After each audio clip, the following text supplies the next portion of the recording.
রূপনগর গ্রামে একটা বন ছিল। সেই বনে সকল পশু পাখি একসঙ্গে মিলেমিশে বাস করত। সেই বনে বাস করত টয়া ও তার মা শেফা। থাক মা, আমি কাজে যাচ্ছি, একদম দুষ্টামি করবি না, বাড়ি থেকে বের হবি না, আর স্কুলে যা যা পড়া দিয়েছে সব পড়ে রাখবি। ঠিক আছে মা।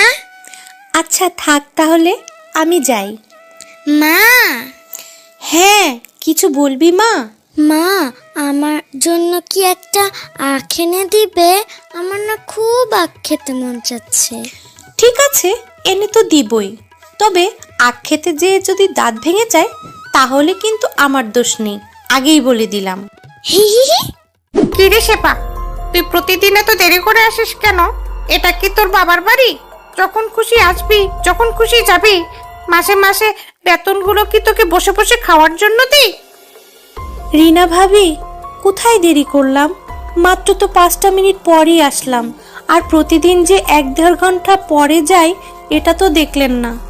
আর আমাকে রেখেছেন শুধু রান্না ও ঘর ঝাড়ু দেওয়ার জন্য, অথচ আমি বাড়ির সকল কাজ করে দিয়ে যাই, এগুলোর তো এক্সট্রা টাকা দেন না। এক্সট্রা কাজ করিয়ে নিই তো কি হয়েছে, মাস শেষে টাকা তো দিয়ে দেই, তাই না? হ্যাঁ ভাবি, আজকাল সব বাড়িতে কাজ করলে কমপক্ষে 10,000 টাকা বেতন দেয়, আর আপনি মাত্র 6,000, তাও এত কথা শোনান। এই টাইমে চাকরি করা কত কঠিন তুই জানিস? তোর চাকরি করতে হবে না আমাদের বাড়িতে, অনেক মানুষ আছে তোর থেকে কম দামে চাকরি করার জন্য। তুই আজকেই চলে যা, তোর বেতন আমি মাস শেষে দিয়ে দিব। ঠিক আছে ভাবি, করবো না তোমাদের বাড়িতে কাজ, চললাম আমি। আরে যা যা। রাগের মাথায় তো চাকরিটা ছেড়ে দিলাম, এখন নতুন চাকরি পাবো কই? তবে আমার কাছে কিছু মোটামুটি টাকা আছে, এগুলো দিয়ে বেশ কিছুদিন চলে যাবে। এর মধ্যে নতুন একটা চাকরি খুঁজতে হবে, না হলে আমাদের মা মেয়েকে না খেয়ে মরতে হবে।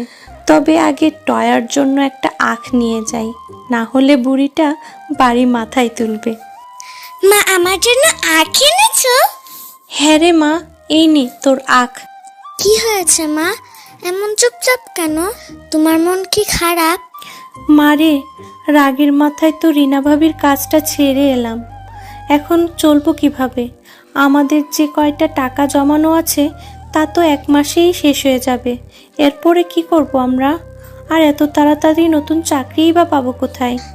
মা, তুমি চিন্তা করো না, তুমি যে আখটা এনেছো এটা আমাদের জমিতে লাগিয়ে দাও, দেখবে এখান থেকে অনেক আখ হবে, আর আখ বিক্রি করে আমাদের সংসার ভালোভাবে কেটে যাবে।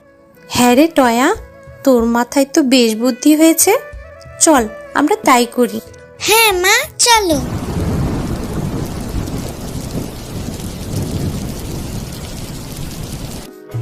মা, বাহিরে কি সুন্দর বৃষ্টি হচ্ছে, আমার আর কষ্ট করে আখের জমিতে পানি দিতে হবে না। হ্যাঁ, আর আখগুলোও বেশ মোটা হবে। এখন ঘুমাতো, আর জাগতে হবে না।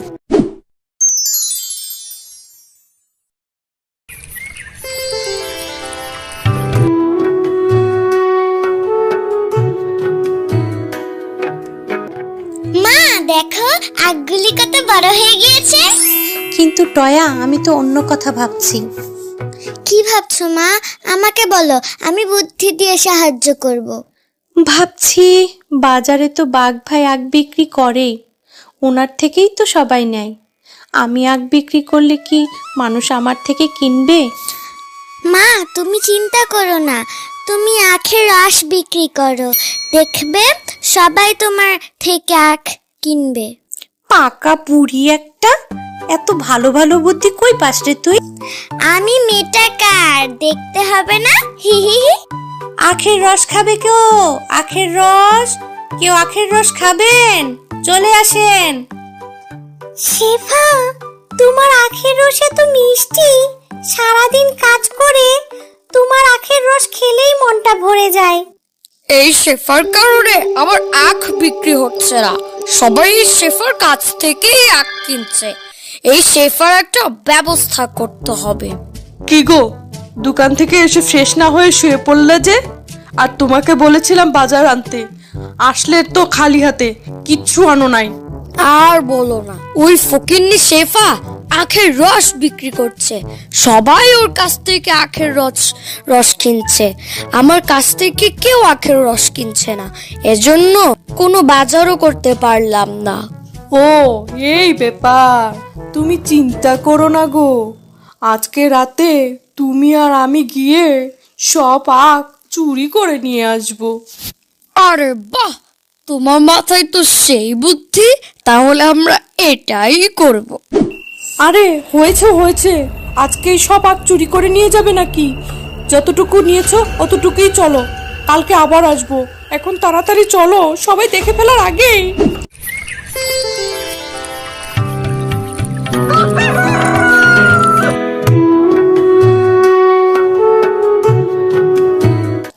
আরে মা, জমিতে দেখি আর আখ নেই। কে যেন সবগুলো আখ চুরি করে নিয়ে গিয়েছে। আরে তাই তো, কে আমার এত বড় সর্বনাশ করলো? কে আমার এতগুলো আখ চুরি করে নিয়ে গেল? এখন আমার সংসারটা কিভাবে চালাবো আমি? চিন্তা করো না মা, যেই আখগুলো চুরি করেছে সেই কালকে আবারও আসবে বাকি আখগুলো চুরি করতে। চলো মা, আখগুলো কেটে নিয়ে যাই আর আমাদের ঘরের চালে রোপণ করে দেই।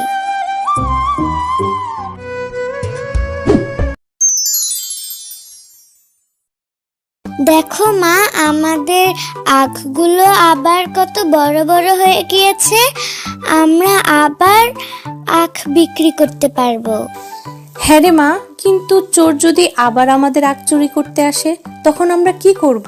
চুরি করতে পারবে না মা, ওরা তো রাতে আসবে আর রাতে আমরা আখে কারেন্ট দিয়ে রাখবো। এই বলে শেফা আবার আগের মতো আখের রস বিক্রি করতে থাকে আর সবাই শেফার থেকে আখের রস কিনে খায়। আরে এই শেফা তো দেখি আবার আখের রস বিক্রি করছে, এটার একটা ব্যবস্থা করতে হবে। আরে গিন্নি, এই শেফা তো দেখি আবার আখের রস বিক্রি করছে, তুমি এই শেফার একটা ব্যবস্থা করো। তোমাকে দিয়ে না কিচ্ছু হবে না, এবার আমাকেই যেতে হবে। আরে বাবা রে, আরে বাবা রে, এই শেফা দেখি আগে কারেন্ট দিয়ে রেখেছে। মরে গেলাম গো, মরে গেলাম, আমাকে বাঁচাও। একি আমার স্বামীর লাশটা এখানে কি করে এলো? তোমরা কে কোথায় আছো গো? এদিকে আসো, এসে দেখো আমার স্বামীর লাশটা এখানে কেনই বা ঝুলে আছে। আমার স্বামী তো আরো এক সপ্তাহ আগে মারা গিয়েছে। সবজি আছে গো, সবজি। দাদারা দিদিরা টাটকা সবজি নিতে চলে আসুন। আরে ও বাঘিনী ভাবি, তাড়াতাড়ি বেরিয়ে আসুন, আপনার জন্য যে টাটকা টাটকা সবজি নিয়ে এসেছি। আরে আরে কে কোথায় আছো? তাড়াতাড়ি আসো, এখানে যে একটা লাশ দেখছি। বাঘিনী ভাবি এদিকে এসো গো তাড়াতাড়ি, এখানে দেখছি একটা লাশ পড়ে আছে। আরে আরে, এটা তো দেখছি পল্টু ভাই। আরে তার লাশটা এখানে কিভাবে এলো? আমার আম গাছটার সঙ্গে এভাবে লাশটা কেন ঝুলছে? এই পল্টু তো কিছুদিন আগেই মারা গেছে। হ্যাঁ গিন্নি, আমিও তো সেইটাই ভাবছি। এই লাশটা তো কিছুদিন আগে কবরস্থানে দাফন করা হয়েছিল, তাহলে এখন এই লাশটা কোথা থেকে এলো? আর এই লাশটা দেখে তো মনে হচ্ছে কেউ একে ইচ্ছে করে টেনে হিঁচড়ে এখানে রেখে গিয়েছে। কিন্তু এই কাজটা কে করবে? আর আমার বাড়ির সামনেই বা কেন এই লাশটা রেখে যাবে? আরে আরে, এ কি? কেউ তো দেখছি এই গোরস্থান থেকে একটা লাশ উঠিয়ে নিয়ে গিয়েছে।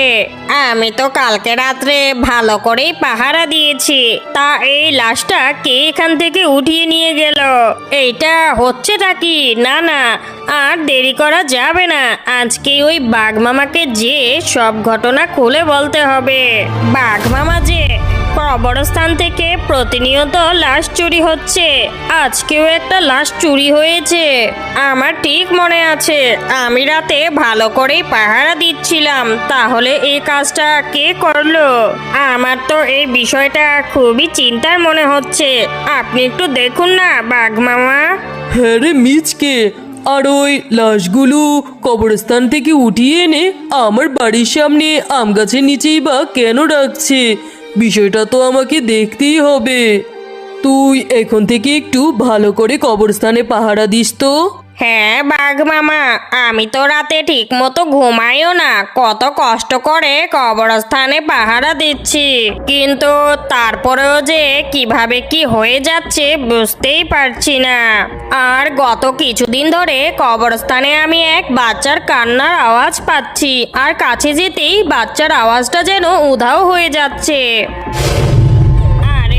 ওই তো আজকেও দেখছি ওইখানে একটা বাচ্চা মেয়ে কান্না করছে।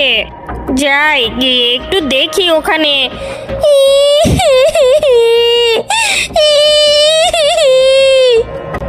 আর তখনই সেই পাহারাদার সেই কবরস্থানের কাছে যায়।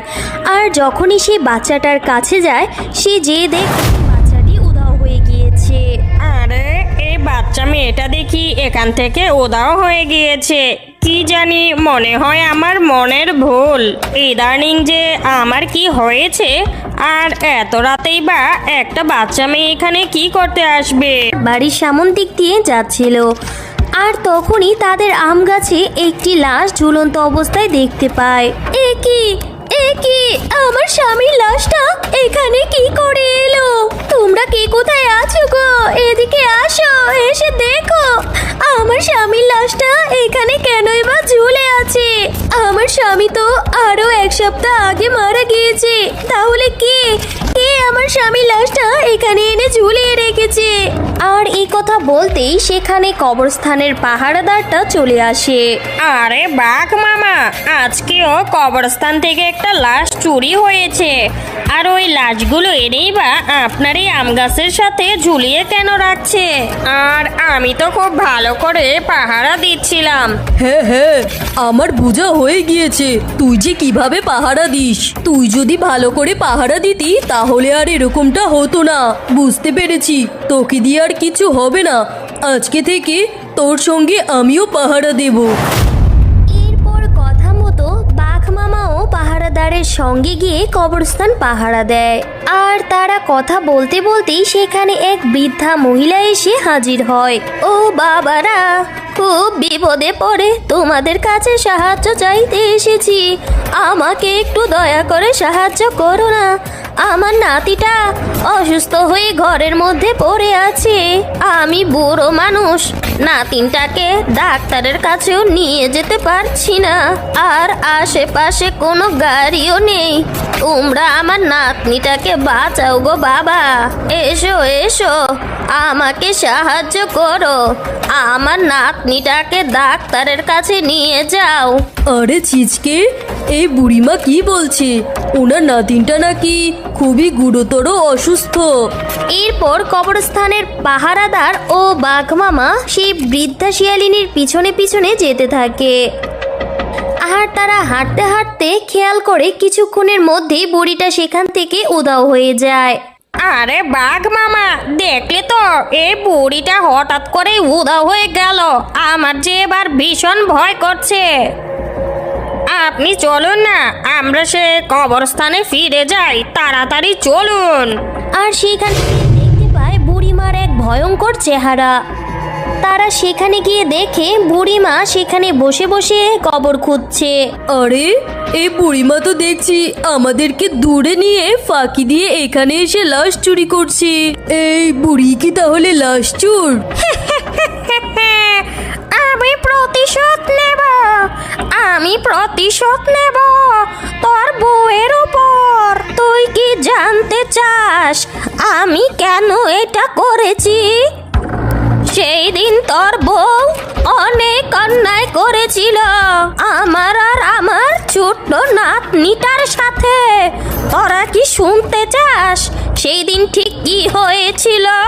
আমার সেই ছোট্ট নাতনিটা সেই দিন তোর বউয়ের আম গাছ থেকে একটা আম পেড়ে খেয়েছিল। ওই সময় তোর বউ এসে যা করেছিল আরে আরে, এই ছোট লোকের বাচ্চাটা তো দেখছি আমার গাছ থেকে সব আম পেড়ে খেয়ে নিল রে।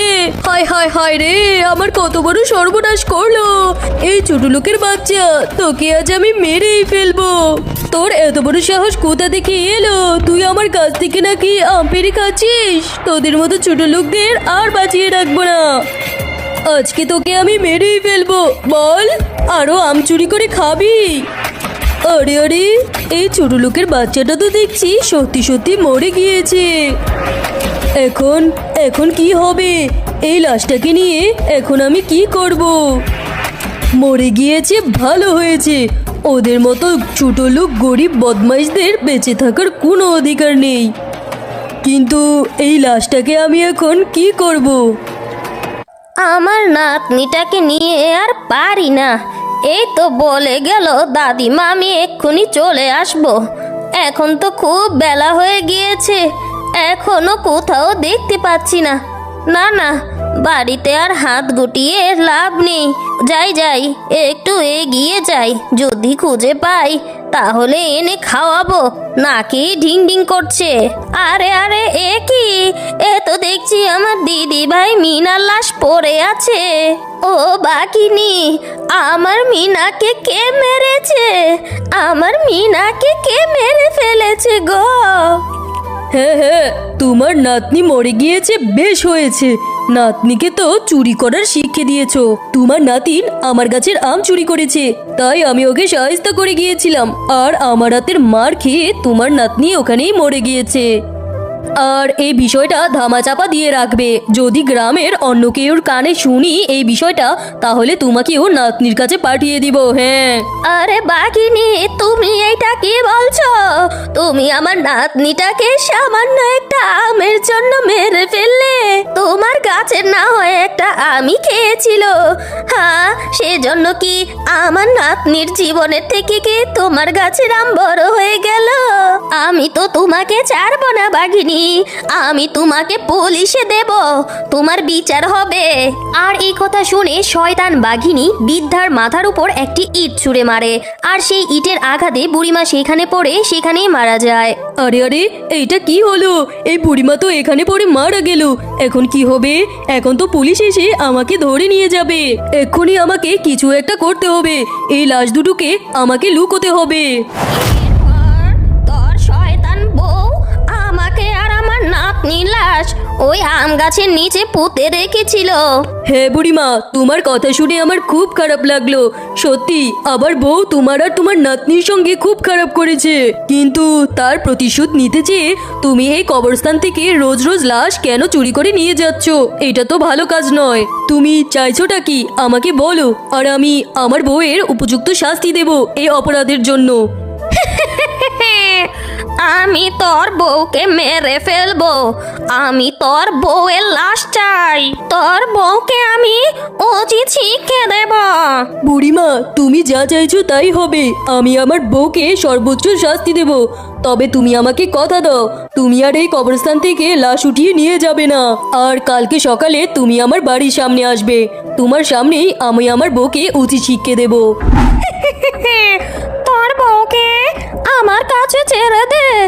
আমি তোর বউকে মেরে ওর রক্ত চুষে চুষে খাবো। এই নে, তোকে আমি আগুনে জ্বালিয়ে দিলাম। বুড়িমা, আমাকে মাফ করে দিন। আমি যে আপনাদের সাথে অনেক অন্যায় করেছি। আমি সেই দিনের পরে থেকে আর মা হতে পারিনি। কে আছো গো? আমাকে বাঁচাও, বাঁচাও, আমাকে বাঁচাও। হ্যালো আমার ছোট্ট বন্ধুরা, আজকের কার্টুনটা যদি তোমাদের মুখে টুকটুক হাসি আনে, তাহলে সাবস্ক্রাইব বাটনটায় টিপ দিও। লাইক দিতে কিন্তু ভুলবে না, ওটা দিলে আমি খুব খুশি হই। আর নতুন নতুন মজার কার্টুন দেখতে চাইলে বেল আইকনটা টিং টিং বাজিয়ে দিও। ভালো থেকো, হাসি খুশি থেকো। আমি আবার নতুন কার্টুন নিয়ে আসছি তোমাদের জন্য।